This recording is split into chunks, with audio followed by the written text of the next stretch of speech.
Évidemment, c'est un plaisir pour nous d'être ici présents avec les 5 autres pays participants à ce campus à Awoba. Alors, personnellement, j'en suis à mon premier mandat. Et donc, évidemment, en arrivant, l'idée c'était d'abord de faire un état des lieux de la situation du volleyball sénégalais.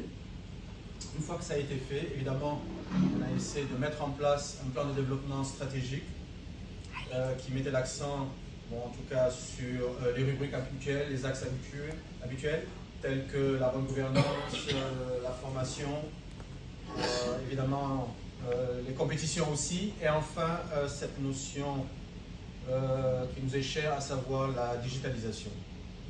Alors, le constat que j'ai pu faire, c'est qu'il fallait s'entourer de personnes ressources de qualité.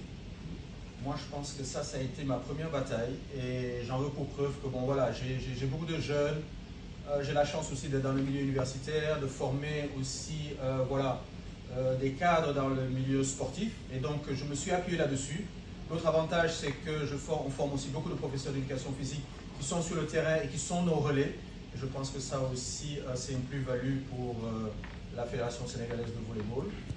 Et donc, comme je l'ai dit, ce premier mandat, en tout cas, c'était de poser nos jalons, d'essayer en tout cas de mettre en place notre politique, de changer les mentalités, parce que j'avoue que ce qu'on a trouvé sur place, pour moi en tout cas, ne correspondait pas à ce qu'il fallait faire. Et aujourd'hui, le dernier aspect, c'est aussi la recherche de moyens. On ne veut pas attendre tout de l'État, et d'ailleurs l'État donne très peu et ne se contente que des compétitions internationales. Donc je pense que nous, on a eu la chance de bénéficier dans un premier temps du projet Woodwin, en partenariat avec la Fédération française, la Fédération belge et la Fédération hollandaise. Et ça, je pense que ça a vraiment aidé à développer nos activités, surtout au niveau de la petite catégorie. Et aujourd'hui, on a la chance d'avoir justement ce projet à Awoba et on fera tout pour en tirer profit.